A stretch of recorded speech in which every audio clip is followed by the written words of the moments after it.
Part A. Extract 1. Questions 1 to 12. You hear a pharmacist talking to a patient called Mihiraa. You now have 30 seconds to look at the notes.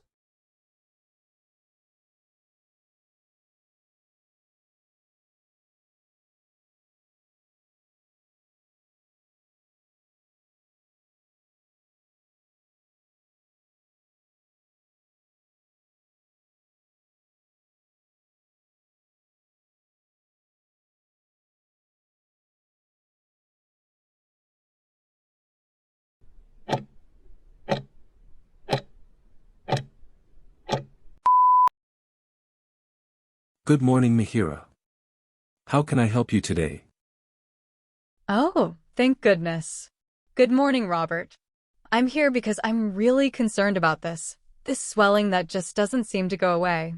It's been really uncomfortable, and honestly, I'm starting to get worried. It's been lingering for days, and the pain, well, I guess it's more of an itching, burning feeling that's just getting worse. I see. Could you describe exactly where the symptom is and what it feels like? Absolutely. It started on my left forearm, near the wrist, and the area is really puffy and inflamed. Initially, I thought it might be a rash, but it's very localized, almost as if it's confined to this one spot. The skin around it feels unusually warm, and at times, it's a bit tender to the touch. But what's strange is that it doesn't look like a typical rash. There are no red spots, but it's noticeably swollen and even a bit shiny. That does sound uncomfortable. How would you describe the symptoms? It's a persistent kind of itching, almost like when you have a strong allergic reaction. And it's hard to explain. I feel like a stinging sensation, as though something is irritating the deeper layers of my skin, not just the surface. The itching comes in waves, but the stinging seems to be constant. Okay, got it. So, has this spread or changed in any way since it first appeared? Yes, actually. At first, I thought it was just a mosquito bite, so I ignored it. But then it started spreading slightly upwards toward the elbow. Oh, I see. And now it feels almost, I don't know, kind of hard? Like there's fluid building up beneath the skin. I'm also noticing that I feel slightly warmer than usual, almost feverish, though I haven't checked my temperature. Understood, Mihiraa. Have you tried any treatments or remedies so far? Oh yes. First, I used a basic hydrocortisone cream, thinking it would calm the itching. I also tried an ice pack to reduce the swelling, but neither seemed to have much effect. Then I took an antihistamine pill, diphenhydramine, to manage the itching, but it just made me feel sleepy without really reducing the symptoms. Finally, I applied some aloe vera gel, thinking it would soothe the irritation, but even that didn't help. At this point, I feel like I'm just trying anything I can think of. I see. And Mihiraa, are you currently on any medications or managing any other health conditions? Yes, I do take a low-dose aspirin daily for heart health as recommended by my GP. I also occasionally take ibuprofen for headaches, but I haven't taken any since this swelling started. Other than that, I'm on a mild prescription for hypothyroidism, levothyroxine, 50 micrograms every morning on an empty stomach. I've been taking that for over a year now without any issues. I'm careful with medications because of my thyroid. That's helpful information, Mihiraa. Based on what you've described, it sounds like this could be an allergic reaction to an insect bite, possibly causing some localized inflammation and swelling. Sometimes these reactions can last a bit longer if the bite was from a specific type of insect or if there's a mild infection setting in. Really? I hadn't even thought about that. But wouldn't the antihistamine have worked if it was just an allergy? Not necessarily. Sometimes, the body's reaction can be stronger, and a topical corticosteroid might be needed to reduce the swelling effectively. I would suggest trying a mild corticosteroid cream, triamcinolone acetonide, which is stronger than the hydrocortisone you tried. You could apply it to the affected area twice daily. Okay, so just apply it directly on the swelling? Yes, exactly, Mihiraa.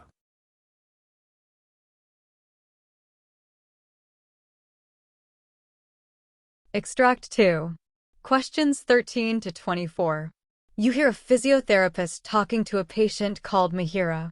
You now have 30 seconds to look at the notes.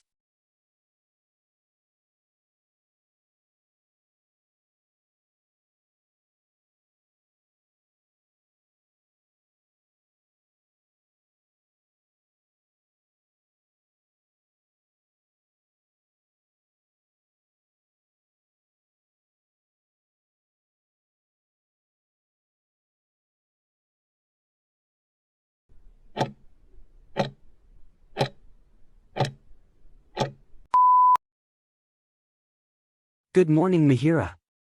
How have you been feeling since your last visit? Good morning, Marcus. Well, the pain's still there, especially in my lower back. It flares up when I try to bend or lift anything heavy. I'm also finding it quite hard to sit for extended periods. It just feels like there's this constant, dull ache that won't go away. I see. That sounds uncomfortable, Mihiraa. Let's dig a little deeper. Has the pain changed in intensity since our last session, or has it remained fairly consistent? It's actually a bit less intense than before, but the stiffness in my back is still limiting my movement quite a lot. Some days I feel like I just can't get comfortable, even when lying down. I'm worried that I'm not improving as fast as I'd hoped. That's understandable, Mihiraa. Recovery from back pain can be slow, especially if there's muscle inflammation or nerve involvement. Let's review your treatment so far. You've been following the recommended exercises, right? Yes, I've been doing the ones you showed me, the pelvic tilts and bridging exercises, 3 times a day as you suggested. I also do the knee-to-chest stretches in the mornings. They seem to help a little with flexibility, but they don't seem to alleviate the ache completely. That's good to hear. Those exercises target the muscles in your lower back and core, which are essential for improving your spinal stability. Have you also been using the hot and cold therapy we discussed? Yes, I alternate between a heating pad and ice packs about twice a day. The heat seems to relax the muscles, but the cold packs help reduce the soreness after I've been active. Great, it sounds like you're sticking to the plan. Now, let's go over a bit of your history to see if anything might be contributing to this slow recovery. Yes, I had a neck strain about 2 years ago. It did resolve, but I occasionally still feel tightness there, especially when I'm stressed. I also had a knee injury last year, but thankfully, that's fully healed now. Alright. Given this history, it's possible that your spine and core muscles may have been compensating for those previous injuries, which could be impacting your lower back now. Based on what you've described, it sounds like there's been some improvement in your range of motion, which we call enhanced lumbar mobility. But we'll need to evaluate your progress with a few more tests. I'd like to perform a lumbar flexion test to assess your spine's forward bending capacity, as well as a straight leg raise test to determine if there's any nerve involvement. We may also consider a functional movement screen to observe your movement patterns in more detail. That makes sense. What kind of tests do you have in mind? Possibly yes. If we find that nerve involvement or excessive muscle tightness is a factor, Mihiraa, we might add some soft tissue mobilization and trigger point therapy to your sessions. I may also recommend you start with core stabilization exercises, like planks, in addition to the ones you're already doing. These will help build strength in the deeper abdominal muscles, which can provide better support for your spine. All right, I'll give it a try. Is there anything I should avoid doing in the meantime? Yes, avoid any heavy lifting, twisting movements, or prolonged sitting without breaks, as they can put additional strain on your lower back. Also, listen to your body. If you feel any sharp or shooting pain, stop the activity immediately. Got it. I'll be careful. That is the end of Part A. Now look at Part B.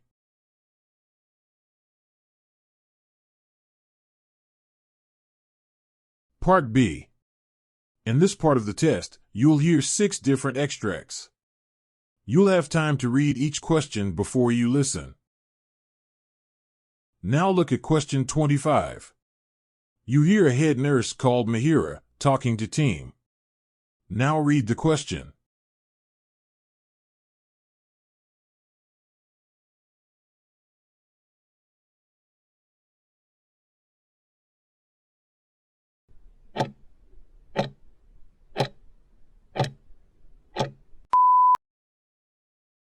Team, I want to discuss a recent incident involving Mr. Rio. Unfortunately, he had a fall from his bed last night. This is a serious matter that requires immediate attention. What caused the fall? We're still investigating the exact cause, but it's possible that he might have tried to get out of bed unassisted. Should we consider using bed rails to prevent future incidents? Bed rails can be effective in preventing falls, but they also have potential risks. We need to weigh the benefits and drawbacks carefully.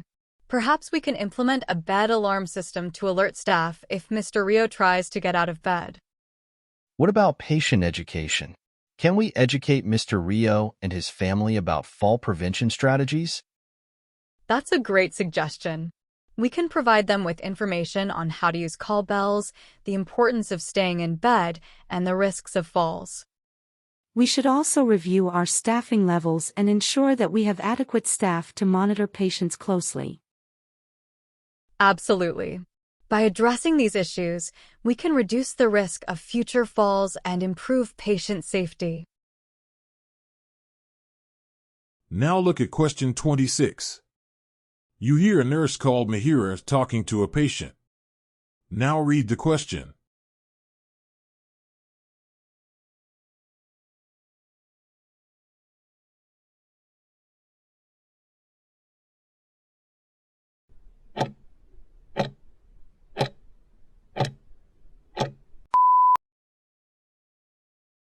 Mr. Rio, I know being in the hospital can be lonely and isolating. It's important to maintain your social connections and find ways to stay connected with loved ones. I miss my family and friends. I feel so alone here. I understand how you feel. Social isolation can have a negative impact on your mental and emotional well-being. Let's see what we can do to help. I don't have a smartphone, so I can't video call my family. We can help you connect with your family through video calls. We can also arrange for your family members to visit you, if possible. That would be great. I'd really appreciate it. In the meantime, we can encourage you to engage in social activities within the hospital, such as board games or group activities. We can also provide you with reading materials or other forms of entertainment. Thank you for your help. Now look at question 27. You hear a doctor called Mihiraa talking to a head nurse. Now read the question.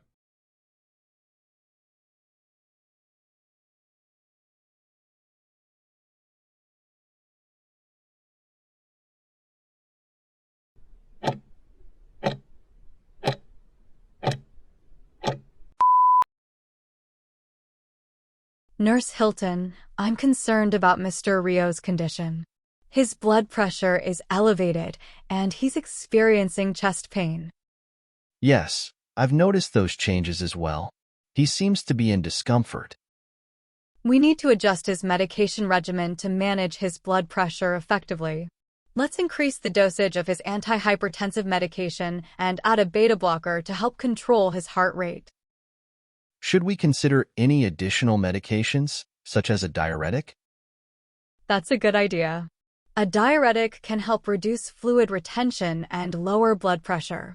We'll monitor his kidney function closely to avoid any adverse effects. How often should we monitor his vital signs? We should monitor his blood pressure and heart rate every hour. We'll also need to assess his urine output and electrolyte levels. I'll inform the nursing staff about the changes in Mr. Rio's medication regimen and monitoring plan. Now look at question 28. You hear a physiotherapist called Mihiraa talking to a hospital manager. Now read the question.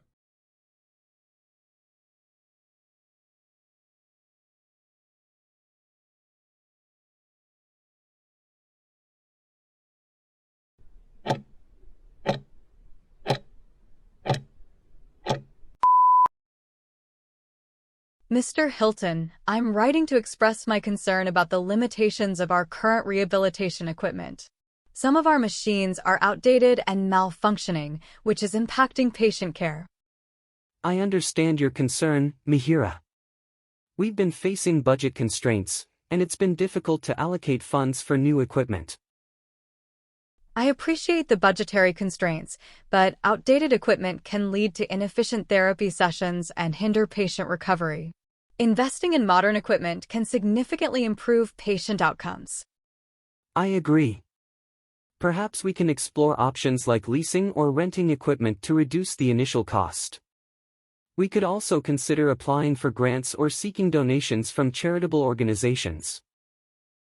That's a good idea. We should prioritize the most critical equipment needs, such as those used for balance training and gait rehabilitation. I'll discuss this with the finance team and explore potential solutions. We'll prioritize patient care and ensure that we have the necessary resources to provide effective rehabilitation services. Now look at question 29. You hear a nurse called Mihiraa talking to the team. Now read the question.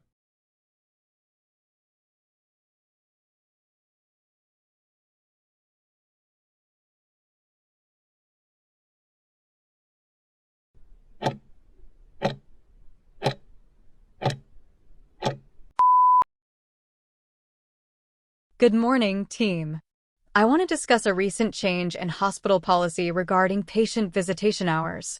Starting next week, visiting hours will be extended to accommodate more family members and friends. That's great news. This will definitely improve patient morale. Absolutely. We want to create a more welcoming and supportive environment for our patients. However, it's important to maintain a quiet and calm atmosphere in the wards. How can we ensure that the extended visiting hours don't disrupt patient care?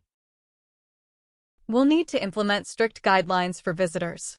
They should avoid making noise, avoid bringing in outside food, and respect the privacy of other patients. We'll also need to educate visitors about infection control measures, such as hand hygiene.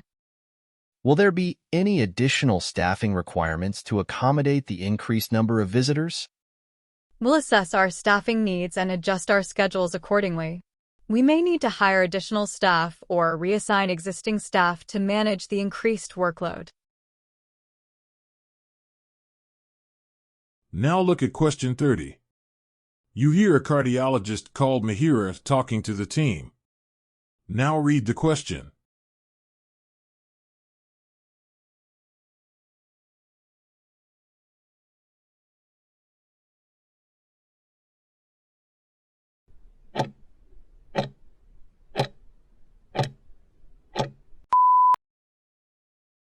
Team, we have a complex cardiac surgery scheduled for Mr. Rio today.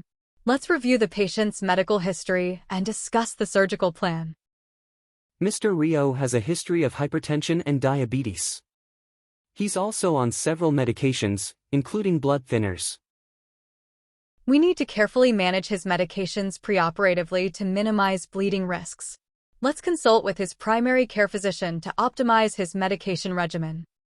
What about his allergies? Is he allergic to any medications or latex? We'll need to double-check his allergy history and ensure that we use latex-free equipment. We should also have emergency medications on hand to manage any adverse reactions. Should we consider any specific preoperative tests, such as an echocardiogram or stress test? It would be prudent to review his recent cardiac tests to assess his current cardiac function. We may need to adjust our surgical plan based on the latest findings. What about post-operative care? What kind of monitoring will be required? We'll need to monitor his vital signs closely and assess for any signs of complications, such as bleeding or infection. We'll also need to manage his pain effectively and provide appropriate rehabilitation. That is the end of Part B. Now look at Part C.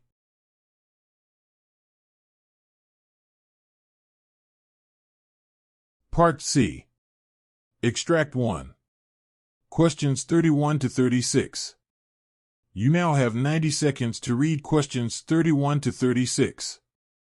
You hear the conversation between a physician, Dr. Mihiraa, and an interviewer.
Dr. Mihiraa, the latest reports on global height trends have drawn significant attention. Could you shed some light on the most recent findings? Certainly. The latest data, primarily from research by the NCD Risk Factor Collaboration and other notable longitudinal studies, shows intriguing patterns. We've observed a slight overall increase in global average height, but this trend isn't consistent across all regions. For instance, certain parts of East Asia and Europe report moderate height increases, while areas in South Asia and Sub-Saharan Africa have seen stagnation or even a decrease in the average height of younger generations.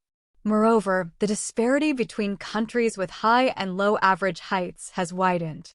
This divergence highlights how various factors, nutritional, genetic, and socioeconomic, play crucial roles in influencing height changes over generations. And Dr. Mihiraa, what does this variation in height signify about the health or developmental trajectory of these populations? Height, as simple as it may seem, is a remarkably insightful indicator of overall health and environmental influences during growth periods. When we see increases in average height, it often suggests that a population is benefiting from better childhood nutrition, lower rates of infectious diseases, and generally improved living standards. Conversely, stagnation or reduction in height trends points to adverse conditions, such as persistent malnutrition, high disease burden, or inadequate health care. Additionally, height can even reflect social inequities. For instance, populations with limited access to resources tend to show lower average heights. So, in essence, height is a cumulative outcome of both genetic potential and environmental factors. While it may not give a complete picture, it is a reliable health proxy across large populations. From your findings, Dr. Mihiraa, are there specific groups that seem to be more affected by this variation in height? Absolutely. The data highlights a pattern where children and adolescents in low and middle-income countries are more impacted, particularly in regions like South Asia and parts of Africa. This age group is especially vulnerable due to their critical growth periods, where they rely on adequate nutrition, healthcare, and living conditions to reach their full genetic height potential. Additionally, there are significant disparities within countries. Urban areas often fare better than rural regions in terms of height, owing to better access to resources. Gender differences also play a role, as boys and girls can have different nutritional and healthcare needs. Societal factors may exacerbate these issues in cultures where boys are given preferential treatment in terms of resources, leading to greater height disparities for girls in some areas.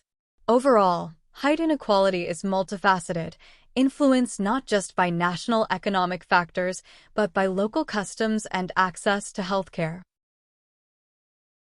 Given this, what strategies or actions should be taken to address these issues on both a societal and global level, Dr. Mihiraa?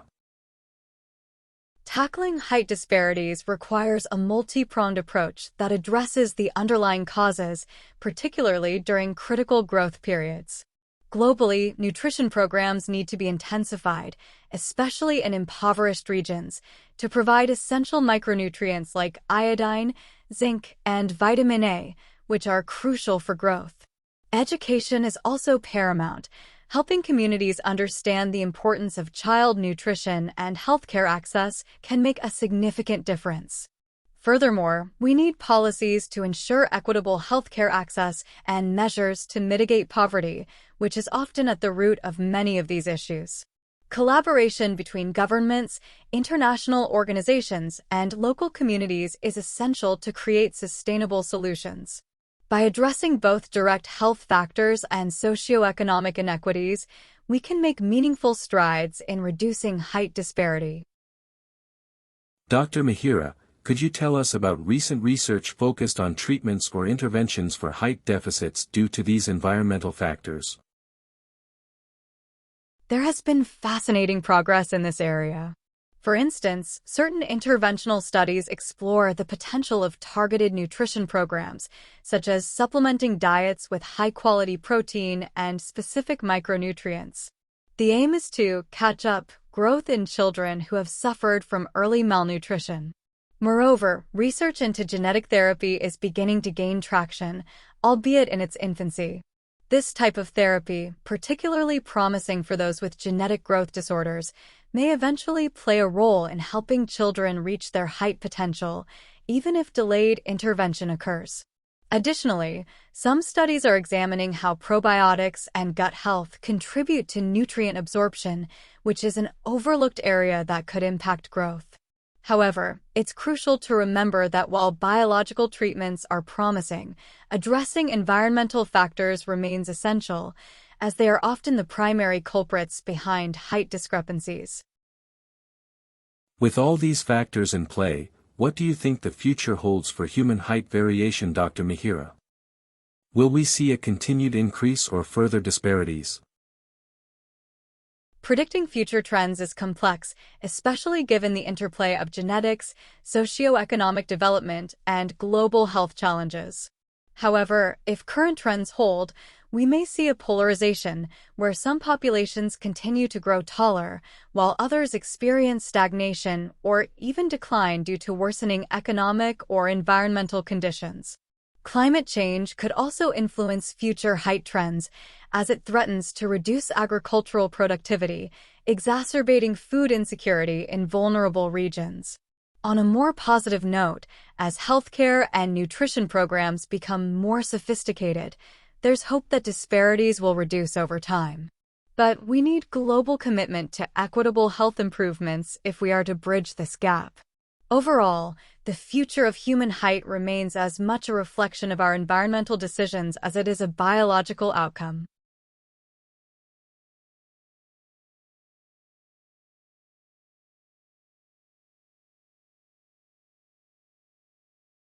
Now look at Extract 2. Questions 37 to 42. You hear Henry Reyes on elderly depression research at Mihiraa Healthcare Institute. You now have 90 seconds to read questions 37 to 42.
Thank you all for being here today. I'm Henry Reyes, a social worker at Mihiraa Healthcare Institute, where we are dedicated to advancing knowledge in the mental health and well-being of elderly populations.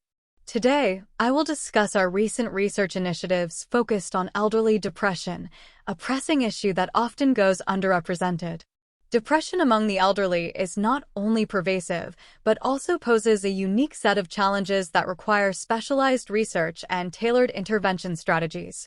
At Mihiraa Care, we are committed to addressing these challenges through comprehensive studies that allow us to understand and ultimately mitigate depression's impact on the elderly.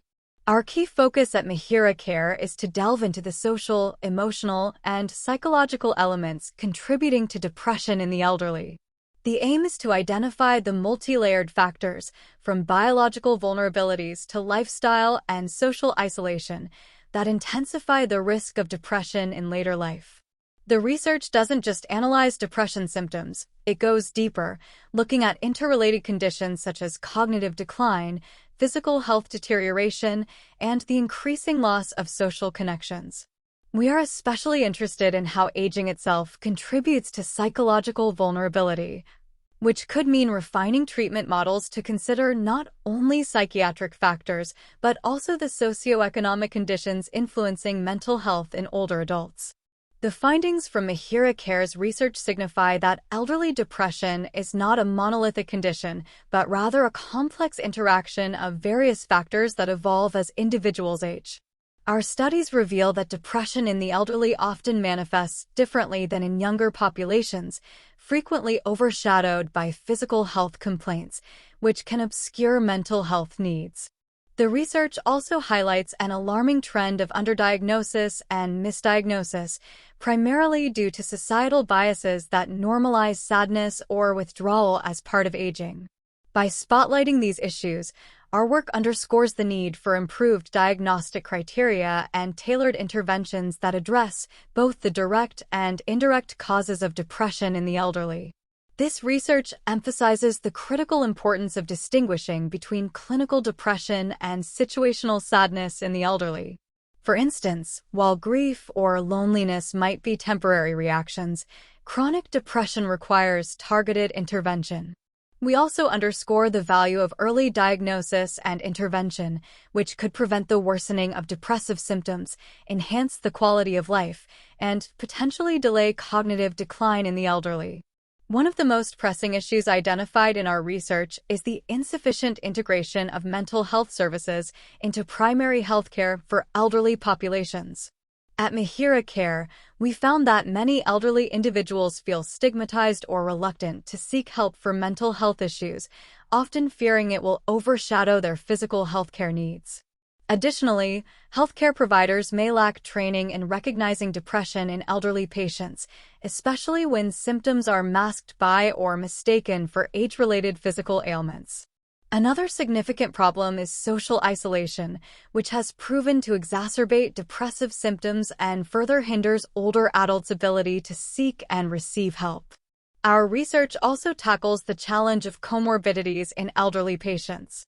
Depression often coexists with conditions like cardiovascular disease, diabetes, and cognitive impairment, creating a complex healthcare dynamic where mental and physical health issues must be addressed simultaneously. At Mihiraa Care, we are developing models to address this interconnectedness, working on strategies that bring mental health services into existing healthcare frameworks, so elderly patients feel they are receiving holistic care. Looking to the future, Mihiraa Care is pioneering initiatives that will expand our understanding of elderly depression through longitudinal studies and innovative therapeutic models. We are particularly interested in understanding the genetic and neurological markers associated with depression and aging, which could provide insights into preventative care and individualized treatment approaches. Additionally, the role of technology is becoming more prominent in our research. For instance, telehealth platforms may provide new ways for elderly individuals to access mental health care while reducing the stigma attached to traditional therapy. In the coming years, Mihiraa Care aims to broaden its research scope to include community-centered models that leverage social networks to support elderly mental health. By embedding support systems in community settings, we aim to reduce isolation and create a sustained positive impact on mental wellness. Future studies may also focus on integrating alternative therapies, such as art or music therapy, which have shown promising results in reducing depressive symptoms in elderly populations. To translate these findings into actionable changes, Mihiraa Care is developing training programs for healthcare providers to improve their ability to recognize and treat depression in elderly patients. By creating a framework where mental health is an integrated part of overall healthcare, we aim to ensure that elderly individuals receive comprehensive care that doesn't neglect their mental well-being. Collaboration with local communities is also crucial, as creating safe and welcoming environments can encourage older adults to engage in mental health programs without fear of stigma. Mihiraa Care is also prioritizing partnerships with governmental and non-governmental organizations to expand access to mental health resources for the elderly. Through these partnerships, we hope to introduce policy changes that recognize elderly mental health as a public health priority, thereby making care more accessible and affordable. Educational initiatives aimed at families of elderly individuals will also play a role in reducing the stigma around elderly depression, helping caregivers understand the symptoms and seek help proactively. The primary focus for Mihiraa Care moving forward will be on early identification and intervention, recognizing that these are key to preventing the severe impacts of depression among elderly individuals. This entails developing robust screening tools and protocols that healthcare providers can easily integrate into routine checkups. Emphasis will also be placed on creating community support systems that reduce isolation and promote mental health among the elderly. Additionally, Mihiraa Care will focus on broadening its research scope to encompass cross-cultural studies, ensuring our insights and solutions are inclusive of the diverse experiences of elderly individuals in various cultural contexts. That is the end of your OET listening test. Now check the answers.